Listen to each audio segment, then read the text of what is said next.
Olá, meus amigos, minhas amigas. Boa tarde para todos.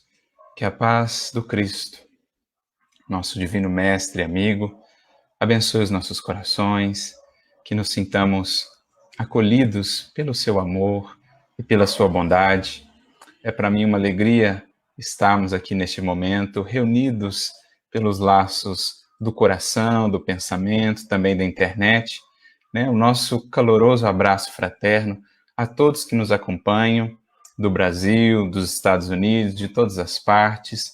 O nosso agradecimento também à Federação Espírita da Flórida, nas pessoas aí dos nossos queridos amigos Marcelo e Andréia, nosso carinho, nossa gratidão pelo convite, e a todos os demais que estão conosco nesta tarde, os nossos votos de uma profunda paz, de que a nossa vida, de fato, possa, com Jesus, se transformar, se renovar, que entendamos toda a dimensão daquilo que Ele nos propôs, daquilo que era um dos objetivos que o trouxe a estar conosco, quando nos disse que veio para que tivéssemos vida, e vida abundante.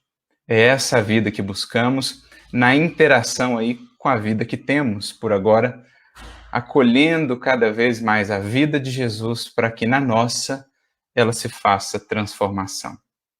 E para iniciarmos a nossa reflexão, diante desse tema que nos foi proposto, Vivendo com Jesus, nós nos lembramos de uma mensagem do benfeitor Emmanuel, que está no livro Vinha de Luz, lá no capítulo 100, que traz como título já para nós uma reflexão interessante.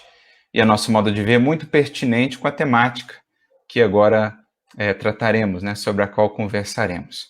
É uma pergunta, na verdade, que Emmanuel tira do próprio Evangelho, uma pergunta de Pilatos, lá em Mateus 27, 22, quando diante ali do Cristo, né, no julgamento do Cristo, diante daquela postura da multidão que esperava a crucificação, diante daquela postura dos membros do Sinédrio que o pressionavam para tomar aquela resolução da condenação à morte, Pilatos oscila, fica ali entre o dever, pensa no seu cargo, pensa nas consequências que poderia ter das suas escolhas ali para a sua condição de procurador ali daquela região.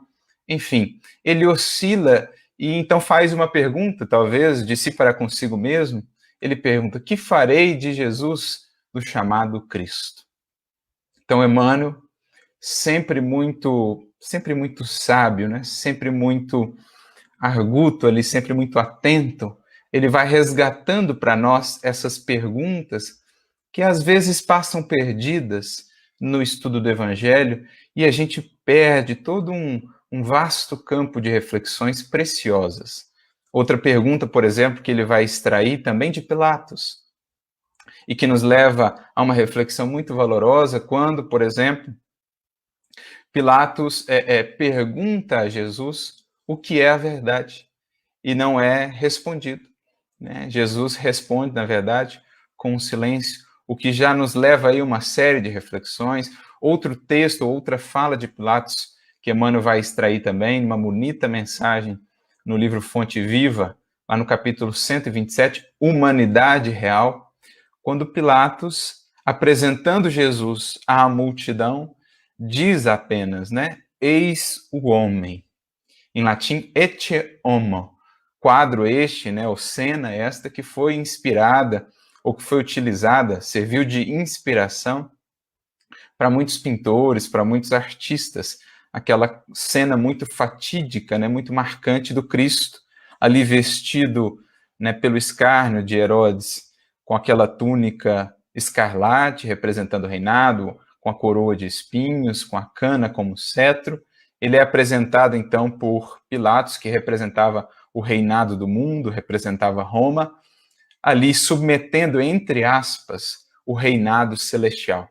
A realeza do Cristo, ali num gesto de profunda humildade e fidelidade a Deus, submetendo-se transitoriamente ao poderio ilusório das criaturas humanas, mas em verdade se colocando como o maior conquistador, o maior triunfador de todos os tempos. Então, Emmanuel se utiliza dessa pequena frase de Pilatos, eis o homem, e nos traz uma mensagem belíssima, como disse, Fonte Viva, 127, humanidade real. Pilatos não tinha ideia ou dimensão do que falava ali. Eis o homem, isto é, eis o verdadeiro protótipo, ou melhor, eis o verdadeiro ser humano, não o protótipo, mas eis o verdadeiro ser humano concretizado. Eis o projeto divino concluído. Enquanto nós, Adão, né, somos ainda imagem, semelhança do Criador, esboço desse projeto divino, o Cristo já se consolidou como essa imagem, de fato, do Deus invisível. O apóstolo Paulo mesmo vai usar esse símbolo na sua carta aos Colossenses. Ele é a imagem do Deus invisível, ou ele é, de fato, o projeto que Deus tem para a humanidade real. Então, simples falas de Pilatos, num contexto difícil ali, né, do Evangelho, um momento do Evangelho que às vezes a gente passa um pouco mais rápido por ver Jesus naquela condição, mas Emmanuel vai selecionando essas falas e vai nos trazendo aí reflexões muito valorosas. E é o que acontece no caso dessa pergunta de Pilatos: que farei eu de Jesus, chamado Cristo? E ao comentar isso, então, no capítulo 100 do livro Vinha de Luz, Emmanuel nos diz que essa pergunta, ela se reveste de uma singular importância nos círculos do cristianismo em todos os tempos.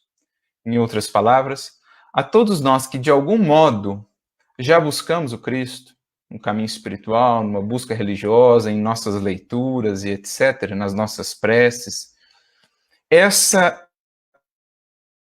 veste, então, de uma importância singular. O que fazemos do Mestre? É o título que ele coloca na lição. O que nós temos feito de Jesus em nossas vidas? Em outras palavras, né, fazendo a vinculação com o nosso tema, como está a relação da nossa vida com Jesus? Ou o que Jesus tem representado em nossa vida? Então, essa é uma reflexão que deveríamos repetir quase que diariamente, sempre que possível, para que pudéssemos realmente analisar o santuário aí da consciência, do coração, em postura de humildade e de sinceridade perante nós mesmos e perante a vida, o que temos feito de Jesus. Qual tem sido o impacto que o conhecimento do Cristo, das suas lições, do seu evangelho, tem causado em nossas vidas? O quanto, de fato, isso nos tem movido a uma outra postura de vida, né? A um outro patamar de experiência.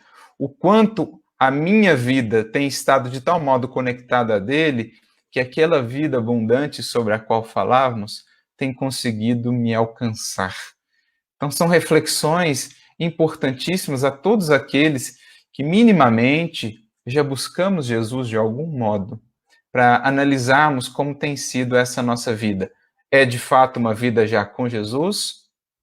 Jesus está em nossa vida está em Jesus? Enfim, perguntas que se desdobram dessa e que são importantes. E então Emmanuel vai trazendo, a partir disso, algumas reflexões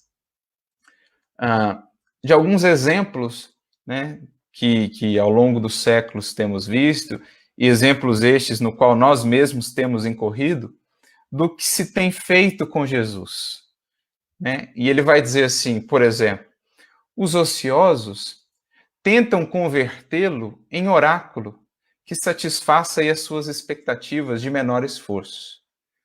Ou seja, ao longo dos séculos, ou na presente existência, aqueles que ainda se acomodam com a ociosidade, né, com o menor esforço, aqueles que ainda buscam os caminhos fáceis do mundo e das ilusões terrestres, o que eles vão fazer do Mestre em suas vidas? Muitas vezes vão tentar convertê-lo apenas numa fonte de respostas fáceis e prontas que, de certo modo, avalize ou patrocine aquela sua posição de menor esforço.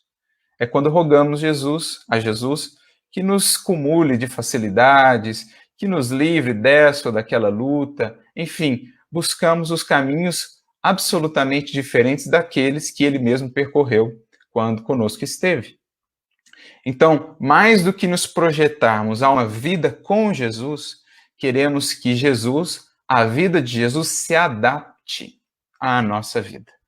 Então, Emmanuel aqui já vai dando o tom do que geralmente, ao longo dos séculos, nós temos feito com o Mestre. Feitos do Mestre. Mais do que nos alçarmos pelo esforço, pela determinação, a um novo patamar de vida com Jesus, queremos que Jesus desça ao nosso patamar de vida, dos nossos equívocos, dos nossos tropeços, abone essa nossa postura e queremos com isso também adaptar, modificar, moldar o Evangelho aos nossos interesses, ao nosso modus operandi. Como está lá no Evangelho segundo o Espiritismo também, quando o benfeitor Simeão fala da árvore do Evangelho, como que nós podamos tanto essa árvore, como que nós a mutilamos tanto, que poucos frutos ela dá em nossa vida. Por quê? Porque pouco tem ali do Evangelho.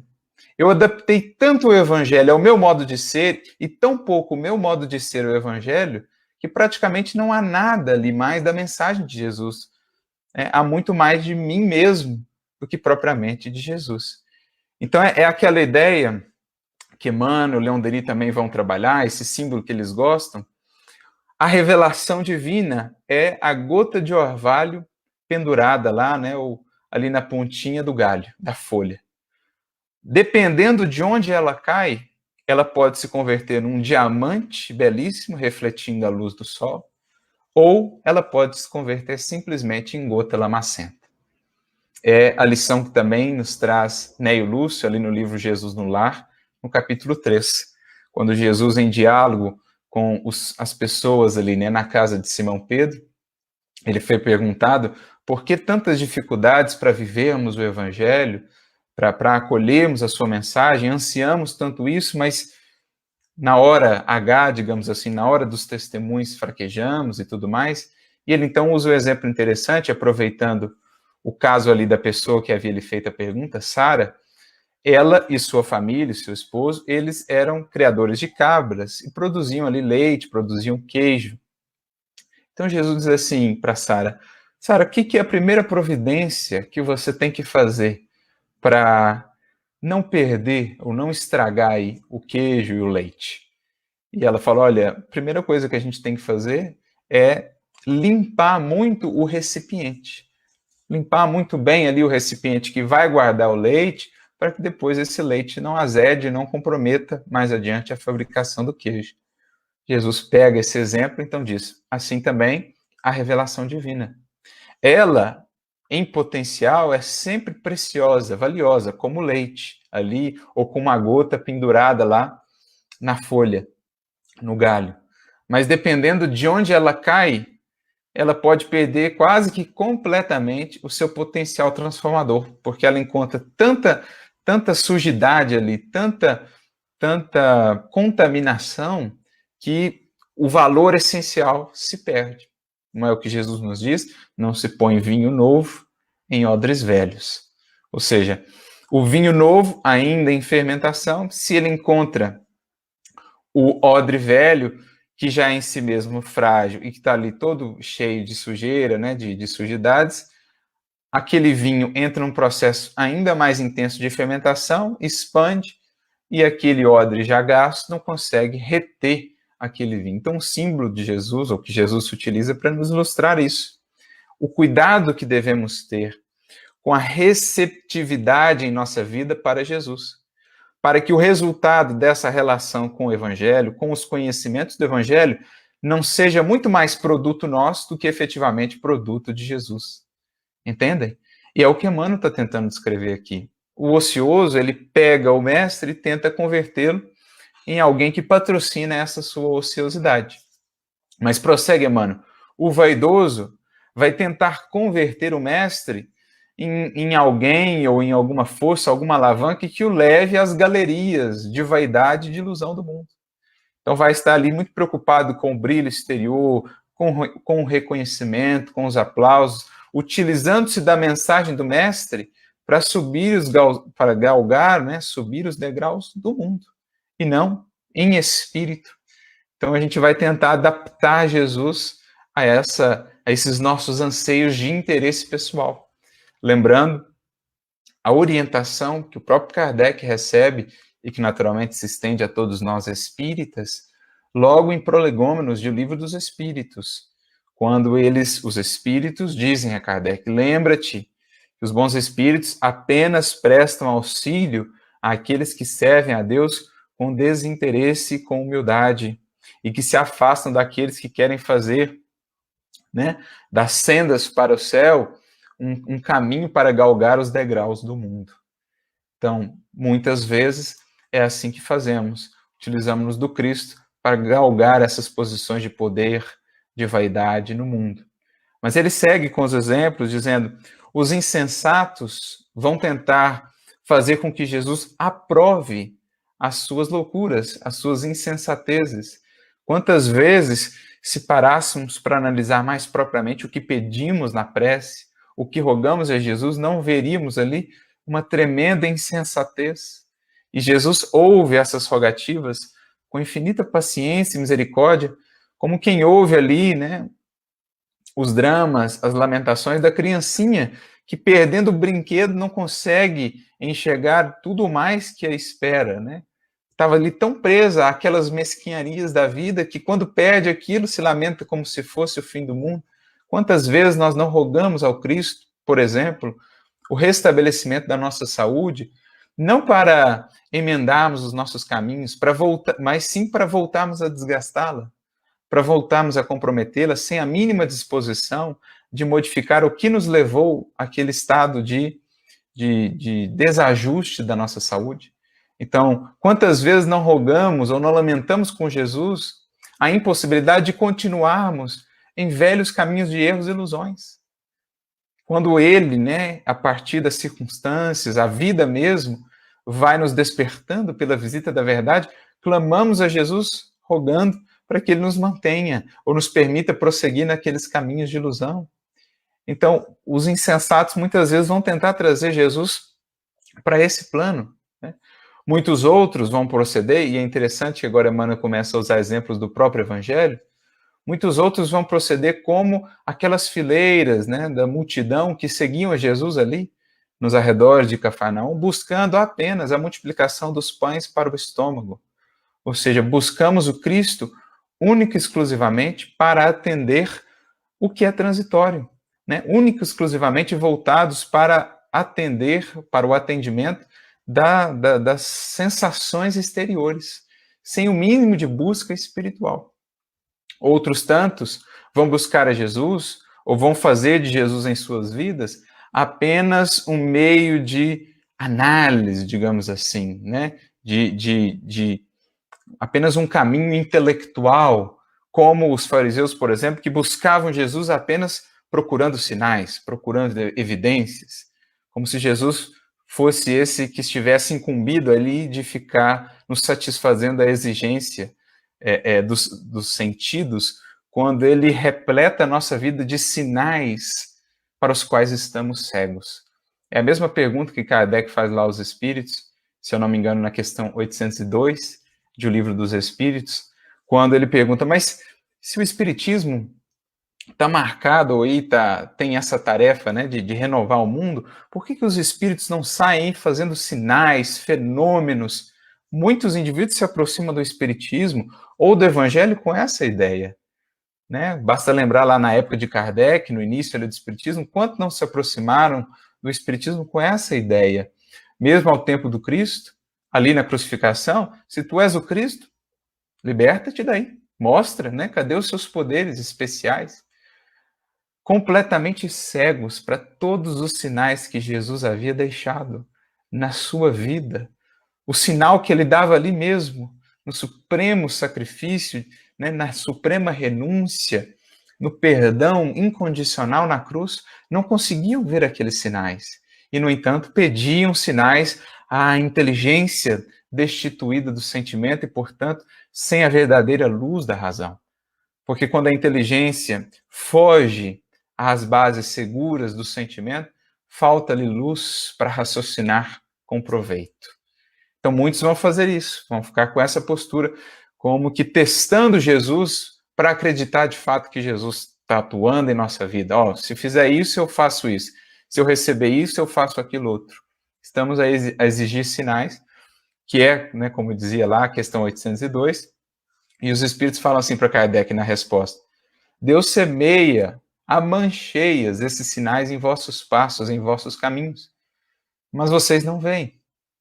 Então, assim também o Cristo em nossa vida. E às vezes a gente fica nessa relação de troca, ó, se fizer isso eu faço aquilo, exigindo sinais, exigindo provas desse amor, quando essas provas abundam, quando essas provas estão em toda parte, na nossa vida enquanto indivíduos, na nossa vida enquanto humanidade.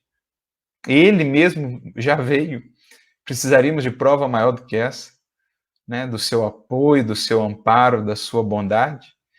Não contente, né? Não satisfeito apenas com isso, enviou-nos, como havia prometido, mais um Consolador. Então, 2 Consoladores que nos relembra aí as suas lições, que nos amplia o entendimento acerca dessas lições. Precisaríamos de provas mais evidentes do que essas. E aquela, a prova principal de todas, a todos que sabem buscá-la, aquela de ouvi-lo, mais do que isso, de senti-lo no íntimo do coração. Então, muitos vão fazer assim. Outros, prossegue Emmanuel, vão proceder como Jairo, né? Aquele que teve a filha curada, mas que, em dirigindo-se a Jesus, rogando ali as bênçãos, dizia que cria e não cria, estava naquela oscilação. Creio, mas descreio, Senhor, ajuda a minha incredulidade. Então, essa oscilação nossa, vacilamos tanto, porque ainda não estabelecemos de fato, né, esse vínculo mais profundo com o Mestre, ainda não entendemos o que fazer dele em nossa vida. Qual é a aplicação de fato mais adequada, mais propícia? Ou, prossegue ele dizendo, vamos utilizar-nos de Jesus como Judas o fez, buscando utilizar-nos do Evangelho, né, ali na nossa insensatez, na nossa invigilância, utilizarmos do Evangelho como instrumento de poderio, né, de ganhar poder. E assim uma série de outros exemplos. Ele vai citar os beneficiários ali da região da Galileia, que adoravam seguir a Jesus nos momentos da consolação, nos momentos dos benefícios, mas que quando Jesus trazia as suas verdades cristalinas, logo se afastavam, fugiam, né? Duro discurso é este, como foi dito lá no Evangelho de João, capítulo 6. Quem poderá segui-lo? Então vários começam a debandar, e Jesus pergunta aos discípulos, vocês também querem ir? E Pedro, então, ali com um raio ali de lucidez, diz, mas Senhor, para onde nós iríamos? Só tu tens as palavras de vida eterna. Ou muitos procedem ainda como aqueles da Judéia, que no momento da entrada triunfal estavam ali de mãos postas, estavam ali aplaudindo a entrada de Jesus, mas que da paixão em diante, ou seja, do momento da prisão em diante, logo fugiram espavoridos. Ou ainda, como a mãe dos filhos de Zebedeu, né, a mãe de João ou de Tiago, que demonstrando aquela simpatia inicial, logo mais adiante, já estava pensando nos interesses pessoais, o que poderia usufruir desse contato com Jesus, solicitando este ou aquele cargo para os seus filhos, enfim. Muitos procedem como Pilatos, que diante do mestre oscilamos entre o dever a cumprir e o dever e a fuga ao dever, e muitas vezes, como Pilatos o fez, fugimos ao dever e crucificamos então a Jesus, né? Nas reiteradas vezes em que o temos negado, em que temos nos afastado dele. Mas, diz-nos Emmanuel nessa mensagem, poucos procedem como Simão Pedro, que apesar da negação, se reergueu e seguiu ao Mestre até ao fim de sua vida, não medindo esforços, não medindo sacrifícios. Poucos procedem como Paulo de Tarso, que se ergue da estrada do erro e dá-lhe a vida por inteiro, dá-lhe tudo o que é, seus olhos, como ele diz naquele bonito gesto, quando tem a sua visão restituída por Ananias, Senhor, estes olhos agora estão a teu serviço. Daqui por diante, a minha vida é tua. Poucos procedem como estes. Mas é preciso façamos essa reflexão para que enxerguemos Jesus não simplesmente como o benfeitor que cura, que consola, que ampara, mas mais do que isso, como o padrão de vida, como o modelo, o exemplo a ser seguido em todos os âmbitos da nossa existência. Porque aí, de fato, mais do que tentar trazer Jesus para a nossa vida, moldando-o aos nossos equívocos, estaremos fazendo o movimento de subir para uma vida com Jesus, nos moldando ao Evangelho, nos moldando a Ele. Essa é a diferença fundamental, né? Porque uma coisa é trazer, não que o Evangelho não desça ao nosso plano, porque todos aqueles, né, que estão acima descem para amparar os que estão embaixo. Jesus veio ter conosco. É diferente de moldar o Evangelho ao nosso plano. O Evangelho desce ao nosso plano, mas para se fazer aquela escada para subirmos, não para ficar aqui conosco, moldado aos nossos interesses. Então, é preciso aprendamos a mais do que receber Jesus como o que consola, como o que cura, como o que alivia, recebê-lo como o que educa, como o que transforma, como o que nos convida a caminhar, como o mestre de fato que ele é. E essa diferença, a diferença aí entre trazer ele aos nossos planos e irmos no esforço aos planos dele, qual é essa diferença fundamental? A renovação que estejamos abertos a realizar com Cristo. Aí sim, quando nos propomos a esse processo constante de renovação com Jesus, poderemos dizer que, de fato, estamos vivendo com Jesus. Estamos caminhando com Jesus, como esses exemplos que nos foram dados. E é por isso que nós recorremos aqui a um outro texto do benfeitor Emmanuel, que vai justamente nos convidar a refletir sobre essa diferença de entendimento, né? Abrir-nos à renovação, para que o Cristo se faça, então, mais vivo em nós. Essa é a vida com Jesus que ansiamos. Caso contrário, poderemos passar por muitas transformações, mas estaremos ainda nos pórticos, digamos assim, da verdadeira comunhão com Cristo. Emmanuel mesmo, em outra mensagem que ele tem, no livro Caminho, Verdade e Vida, no capítulo 7, ele vai dizer, se vemos um cristão, se vemos um discípulo com a palavra bela, né, com um aspecto exterior de devotamento, de religiosidade e tudo mais, mas sem o íntimo renovado, ele pode estar às portas da vida com Jesus, pela sinceridade de intenções, mas ainda não penetrou o santuário do seu amor. Então, o grande convite para nós é penetrarmos esse santuário da vida com Jesus de fato, quando ele se faz vivo em nós. Quando abertos à renovação, e isso implica dizer, dispostos a deixar o que vínhamos sendo, o nosso antigo modo de ser, quando assim nos colocamos, estamos dispostos a caminhar a cada dia, imprimindo um pouco mais dos traços de Jesus em nós.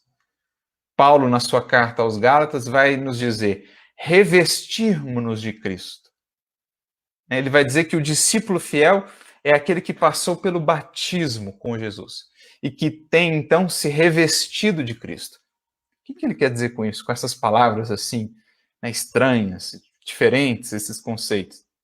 A palavra batismo significa, né, do grego, mergulho. E essa ideia, quando a gente faz um mergulho tão profundo com Cristo, que a gente sai dali, digamos assim, tendo removido toda uma capa de poeira, das ilusões do mundo, de feridas que nós tínhamos, aquela água lustral do Evangelho, ela tira uma camada e nos coloca em outra camada.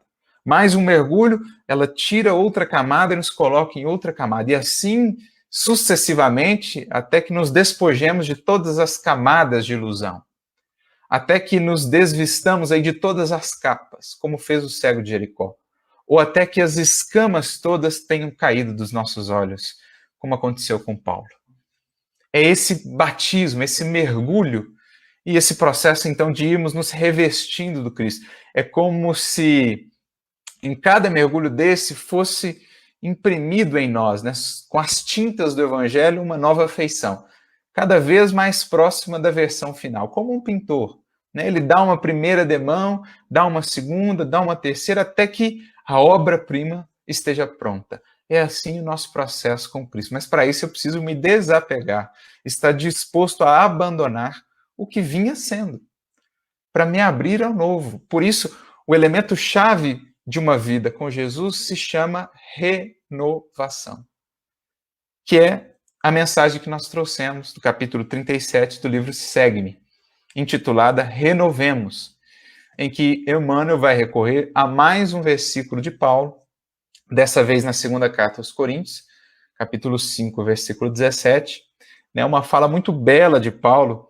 quando ele diz assim: se alguém está em Cristo, e poderíamos fazer o vínculo aqui com a nossa reflexão, se a vida de alguém está com Jesus, ele é uma nova criatura. Se alguém está em Cristo, nova criatura é. As coisas velhas já passaram, eis que tudo se fez novo. Então, caminhar com Jesus, uma vida com Jesus, é aquela vida em que, quando eu olho para trás, eu mal me reconheço. E, mais ainda, quando eu olho para trás, quanto mais impactante se faz para mim essa diferença entre o que eu era e o que eu sou hoje, maior é o sinal de que, de fato, eu estou encaminhando-me, né, ou seguindo aí, minimamente, os passos de Jesus.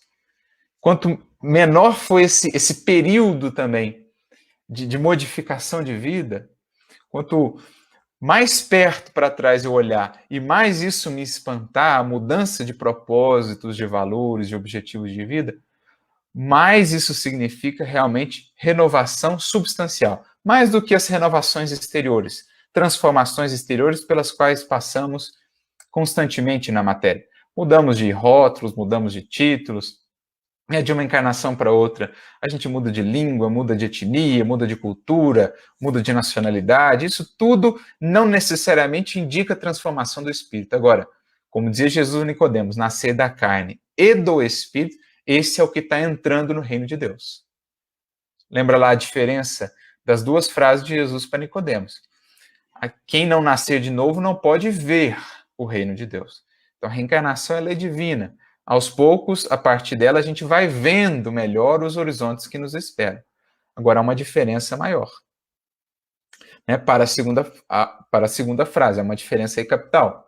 Nascer da carne, ou melhor, da água, que ele diz, né? Que é nascer da carne, voltar à experiência física, e nascer do Espírito. Esse que está nascendo do Espírito é o que está se renovando.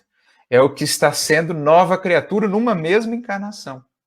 E por isso, está deixando as coisas velhas para trás e tudo vai se fazendo novo. Por isso, a vida com Cristo é novidade a cada dia. Há sempre novos anseios, há sempre novos projetos, há sempre novos horizontes, há sempre novas alegrias. Com Jesus nunca há rotina, nunca há tédio, nunca há cansaço nesse sentido.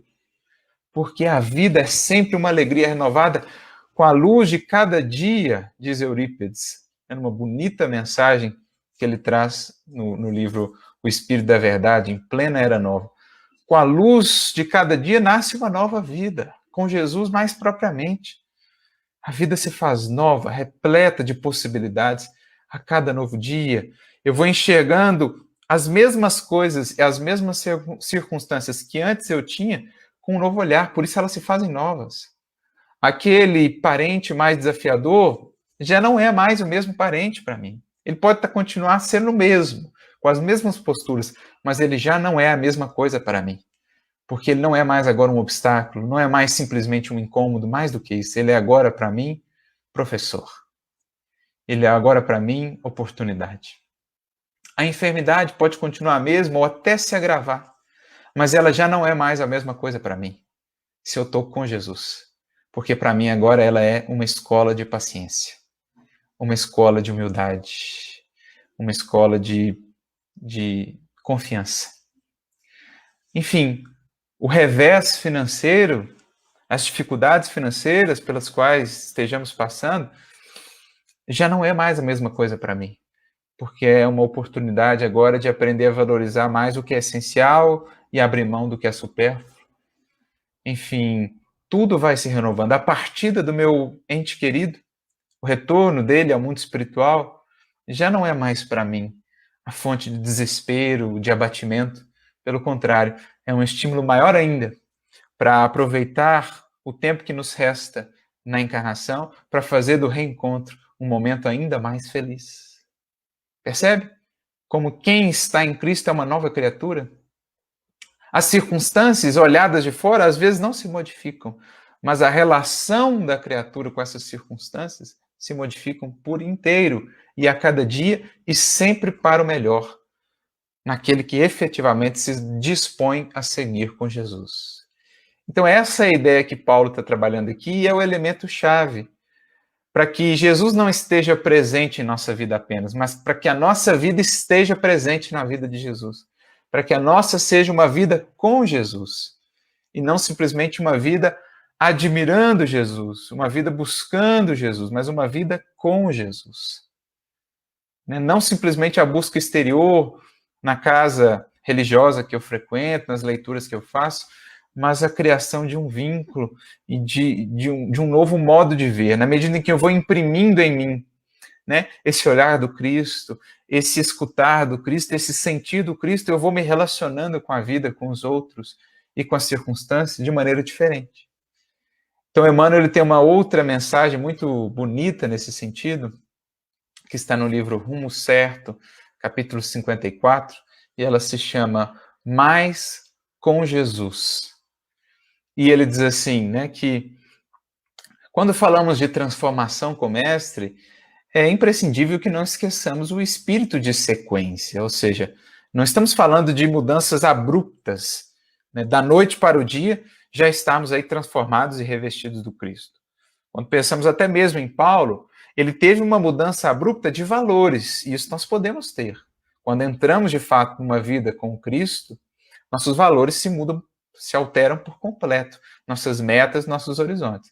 Mas nós mesmos, aí nós temos uma caminhada a seguir em busca desses horizontes que se nos abrem. Então é mais ou menos isso que Emmanuel vai dizendo nessa mensagem, e ele chega, então, assim, a estabelecer para nós uma regra de ascensão. Né? Já que tem esse espírito de sequência, né? É a mudança gradual que a gente vai sendo convidado a fazer a cada dia com Jesus. Como? A cada dia e diante de cada circunstância, receber esse dia e essa circunstância um tanto mais com Jesus. Por isso o título, Mais com Jesus. As ofensas, recebê-las um tanto mais com Jesus. Porque se antes eu recebia e já logo revidava, se eu recebo elas um pouquinho mais com Jesus, eu já consigo pelo menos guardar o silêncio. Daqui a pouco, se eu continuo nesse processo, recebendo um pouquinho mais com Jesus, eu já consigo revidar com uma prece, orando pelo irmão. E assim vai, até o momento que simplesmente eu já não recebo aquela ofensa. Né? Eu já estou tanto com Jesus que ela nem sequer já me arranha ou nem me alcança nesse sentido. Então, as dificuldades, recebê-las um tantinho mais, como nós dizemos em Minas, um cadinho mais com Jesus, a cada dia. Acolhe, né? Põe um pouquinho mais de Jesus ali, você vai perceber que você vai ter um pouco mais de paciência, você vai ter um pouco mais de discernimento para ver as coisas com mais clareza, e assim vai, assim vai. E então Emmanuel conclui a mensagem apresentando para nós essa regra de ascensão espiritual, que é um tanto menos de nossos pontos de vista e um tanto mais de Jesus a cada dia. Um tanto menos de nós mesmos, o nosso velho modo de ser, e um tanto mais de Jesus a cada dia, chegará o momento em que estaremos muito com Jesus, que é justamente a orientação de João Batista, né, que o próprio mestre dizia, dos nascidos de mulher, ninguém maior do que João Batista. E o que o Batista diz? É preciso que ele cresça e que eu diminua. Eu gosto sempre de dizer, esse é o mote cristão. Esse é o nosso lema, digamos assim.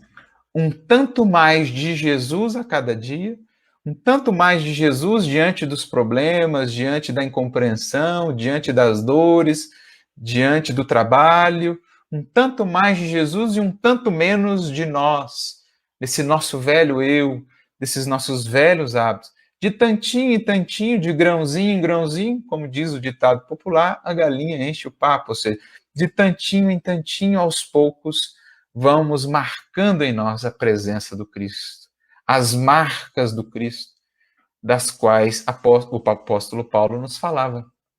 Eu acho que isso é o mais bonito, por exemplo, dessas obras que nós temos, especialmente o Paulo Estevão, porque a gente vê essas grandes transformações, né, de um Simão Pedro, do próprio apóstolo Paulo, de uma Madalena, e a gente fica assim impressionado com essas mudanças, mas às vezes a gente esquece desse processo que eles passaram também, um tantinho mais de Jesus a cada dia. O que é o grande mérito, assim, né, a grande bênção do livro Paulo Estevão? A obra não nos vai mostrar Paulo no início e depois Paulo no final já. Ela vai mostrar justamente o processo. Então vai mostrar o quanto ele precisou ir ali se esforçar, primeiro para conhecer os textos, né? Para lidar com seu orgulho, para lidar com uma série de dificuldades, a incompreensão dos antigos amigos, do próprio pai, uma série de coisas que ele vai tendo de abrir mão na relação com os outros discípulos, com Tiago, ali as dificuldades, mas ele sempre foi um tanto mais com Jesus. Assim também Pedro, né? Um tanto mais com Jesus. Da negação em diante, a gente vai vendo os relatos, por exemplo, de Humberto de Campos, né, naquelas mensagens que Humberto de Campos traz, após a partida de Jesus já, Pedro trabalhando na Casa do Caminho, né, que está naquela obra no Roteiro de Jesus, e a gente tem uma compilação dessas mensagens de Humberto de Campos, e a gente vai vendo quantas vezes ali Pedro, na Casa do Caminho, não tinha dias que ele tropeçava, que ele ficava inquieto, ficava impaciente, e aí o mestre aparecia e reforçava para ele. E ele, então, tanto mais com Jesus a cada dia, foi se renovando, e aí a gente vê aquele Pedro, lá já mais adiante, no livro Paulo Estevão, aquele exemplo, né, de equilíbrio, aquele exemplo de fortaleza, aquele exemplo de paciência, né, aquele Pedro que conseguiu o maior anseio do seu coração, que ele não conseguiu fazer no momento da negação, mas que depois ele o fez, que é trazer Jesus para viver com ele. Porque até o momento em que Jesus vivia ao lado de Pedro, Pedro ainda estava frágil e por isso o negou. Mas quando Pedro entendeu que mais do que estar ao lado de Jesus, ele precisava trazer Jesus para estar com ele, ou mais do que isso, ele precisava se erguer para estar com Jesus, a sua vida estar na vida de Jesus, né? Como o galho que se liga à árvore, à fonte da seiva, no belíssimo exemplo que Jesus traz no Evangelho de João, capítulo 15, da videira verdadeira, todo galho que não está na árvore não produz, mas o galho que está na árvore, esse tem seiva e esse frutifica. Então, quando a gente percebe que nós precisamos enxertar a nossa vida na vida de Jesus, porque somente assim produziremos, então a gente está entendendo o que é de fato viver com Jesus. E é mais ou menos esse o tom, né? Essa a ideia, o espírito da mensagem que Emmanuel nos traz naquele texto que mencionamos do livro Segue-me, capítulo 37, Renovemo-nos, em que Paulo, ou melhor, em que Emmanuel comenta o versículo de Paulo, se alguém está em Cristo, uma nova criatura é. E Emmanuel diz assim, quanta gente fala em Cristo, sem buscar-lhe a companhia. Quantos de nós, em nossa experiência secular com o cristianismo, não temos falado do Cristo, mas ainda distantes da companhia de Jesus, da comunhão, como no caso lá de Pedro, né? Estamos do lado de Jesus, estamos nas fileiras do cristianismo, mas já estamos buscando a companhia de Jesus, caminhar com Ele. O próprio Emmanuel vai revelar, numa mensagem que está naquele livro Deus Conosco, ele fala ali do processo que antecedeu a sua encarnação como Manuel da Nóbrega, quando ele desencarna ali no século XV, XIV ou XV, se não me engano, e ele diz que no mundo espiritual ele estava cansado de querer e mandar sem o Cristo. Olha, gente, para a gente ver, nós estamos falando de Emmanuel já no século XV. Então já viveu lá como Nestório, né, lá no 50 anos depois, como Basílio, no Ave Cristo, aquelas vidas de exemplificação ali, de martírio até. E no século XV ele ainda falava como se sentisse essa distância ainda, porque ele estava cansado, o seu coração, de querer e mandar assim o Cristo. Por isso ele roga, ele pede aquela vida, que foi uma vida inteira marcada de lutas, de sacrifícios, né? Para sentir-se mais perto de Jesus. Fugiu às posições de mando, às posições de poder, que até então ele vinha tendo nas suas encarnações, e quis aquela condição ali de buscar o Cristo no apostolado, né? Num lugar isolado, onde ele não teria aplausos, onde ele não teria facilidades, onde ele não teria mando, ele teria muitas dificuldades, até mesmo a voz, ele que vinha acostumado com a eloquência, né, a inteligência que aquele espírito já trazia desde a época lá de senador, ele vem ali com impossibilidades na fala, né? Ele tinha uma gagueira que o impossibilitava a carreira mais propriamente de orador dentro da igreja. Ele meio que solicita isso para ficar numa vida mais de serviço, uma vida de entrega, para poder justamente mais do que falar do Cristo, buscar a companhia do Cristo. Há quem lhe recite as lições com um maravilhoso poder mnemônico, sem lhe haver soletrado jamais qualquer ensinamento na linguagem da ação.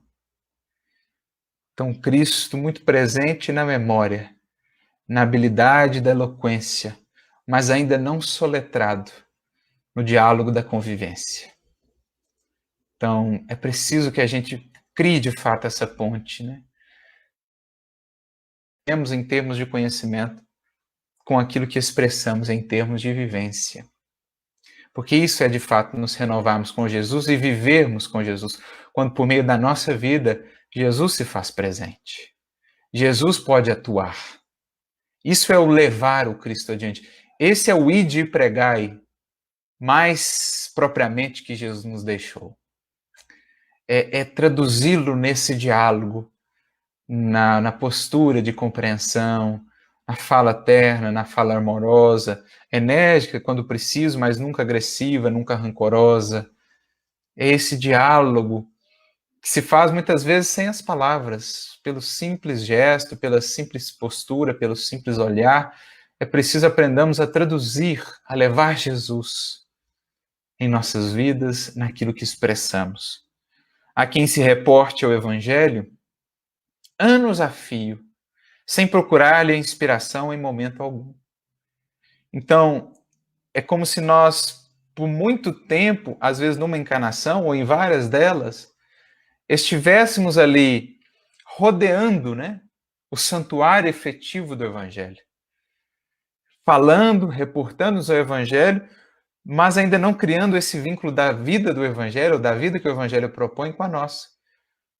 É como se nós tivéssemos uma proposta de vivência espiritual, religiosa, puramente exterior, como muitos de nós temos cultivado secularmente, e que não entendêssemos que aquele Jesus buscado na igreja, ou buscado no centro, ou buscado seja onde for, ele deve encontrar espaço também na minha vida no lar, na minha vida no trabalho, na minha relação com o meu corpo, com a minha encarnação, comigo mesmo, na rua, diante daquele que é o que está caído, diante daquele que é o bom para estimulá-lo. Ou seja, Jesus ele tem que ir penetrando em todas as dimensões da minha vida. Né? Utilizando de novo o símbolo lá da videira, a gente não pode impedir que essa seiva alcance determinados galhos da nossa existência. Essa seiva tem que se irradiar, tem que percorrer todos os galhos. Senão a gente está cheio de galho seco e querendo produção. Por quê? Porque eu não permito que essa seiva penetre a minha relação no lar. Dureza, intransigência, impaciência, é um galho seco. Né? Ou no trabalho ali de maneira invigilante, imprudente, descompromissada.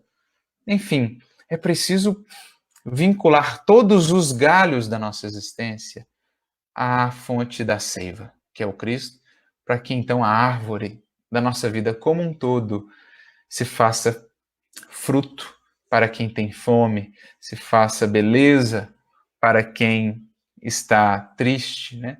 Se faça luz para quem está na sombra.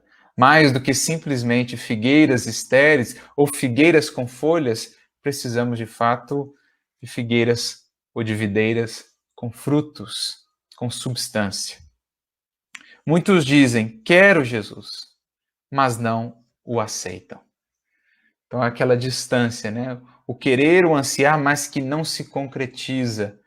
É aquela mesma ideia que os espíritos trabalham na questão 911. Né? Muitos dizem querem, mas o querer está nos lábios.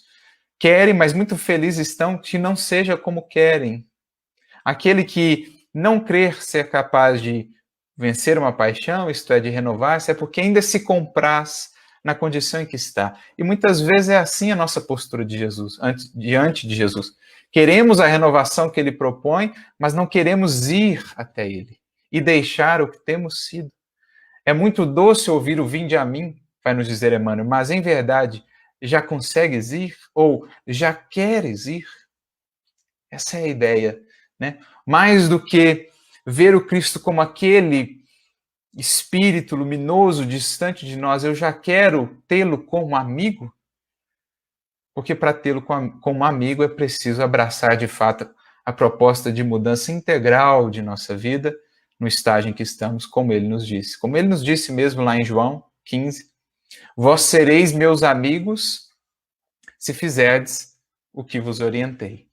Então, a amizade, a intimidade com Cristo se cria em profundidade nesse nosso movimento de irmos até Ele, de sermos fiéis a Ele, então esses laços se estreitam.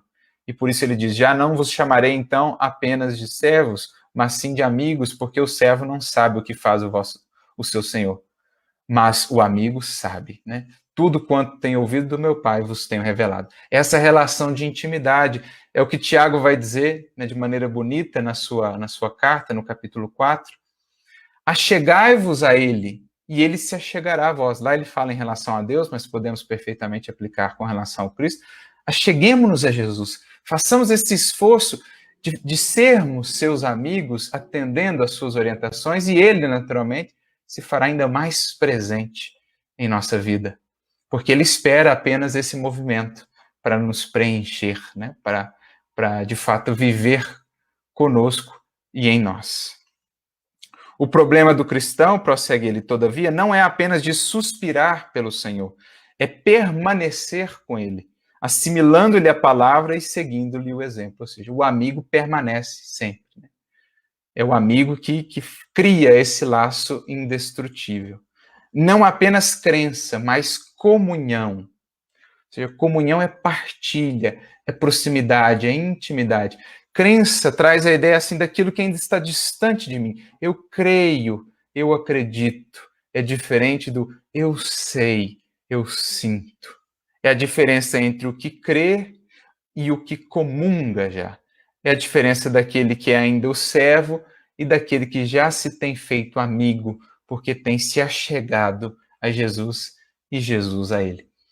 Então é trazer Jesus para perto, ou melhor, fazermos mais perto dele, é enxertar a nossa vida na dele, para que então tenhamos de fato vida.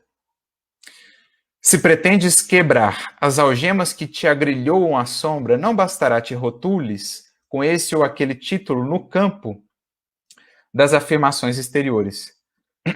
É imprescindível te transformes por dentro, fazendo luz para o cérebro e luz para o coração.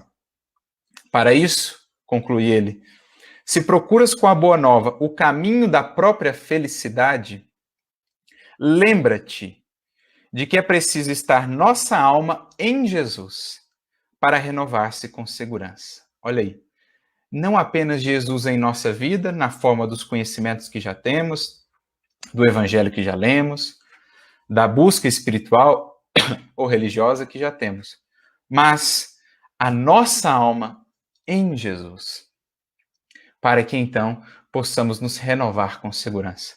Porque só estando nele, teremos de fato a força, a energia, o estímulo e os horizontes necessários à nossa renovação.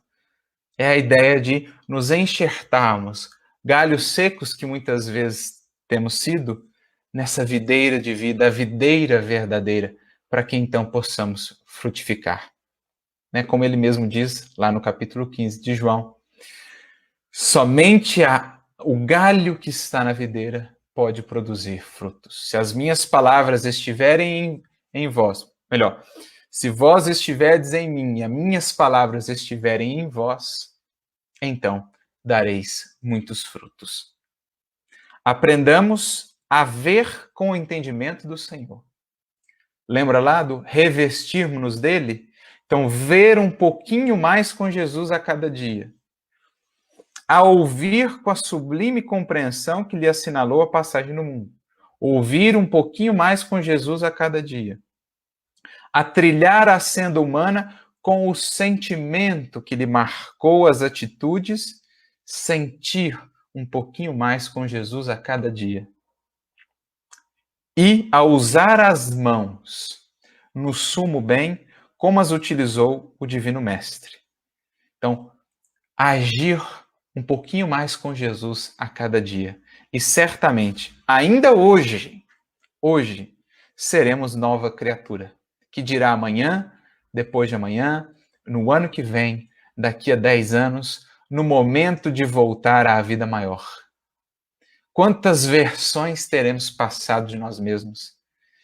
Em que condições estaremos se investirmos um pouquinho mais a cada dia em ver, ouvir, sentir e agir com Jesus? Então, ainda hoje seremos nova criatura, ajudando a terra, nesse momento em especial, ajudando a terra pela qualidade de nossa vida e edificando em nós mesmos a excelsitude do céu. Ou seja, faremos-nos uma ponte para que o céu possa alcançar a terra pela qualidade de uma vida efetivamente vivida com Jesus. Faremos-nos os olhos, as mãos, os ouvidos, a boca e, sobretudo, o coração, por meio dos quais Jesus poderá atuar no mundo e espalhar o cântico inesquecível da sua boa nova. Essa é a proposta de vida com Jesus, de vivermos com Jesus, um tantinho menos a cada dia de nós, do nosso velho eu, e um pouco mais do Mestre, imprimindo em nós as marcas do Cristo, para que um dia, como Paulo fez, possamos cada um de nós dizer: já não sou mais eu quem vive, mas enfim, é o Cristo que agora vive em mim. Essa é a nossa meta enquanto cristãos. Sermos reflexos, espelhos por onde se irradie a luz inesquecível de Jesus. A luz daquele que é, foi e será sempre a luz do mundo. Não só do mundo à terra, mas do mundo de cada um de nós. Que permitamos ser essa ponte, essa vida profunda, enxertada na de Jesus, para que os frutos possam falar desse Mestre que jamais nos abandona e que segue conosco. Era essa a nossa reflexão, que possamos, meus amigos, avançar, vivendo de fato com Jesus e expressando essa vida abundante que Ele veio nos trazer, que Ele veio nos doar. Muita luz e muita paz a todos e que Jesus nos abençoe sempre.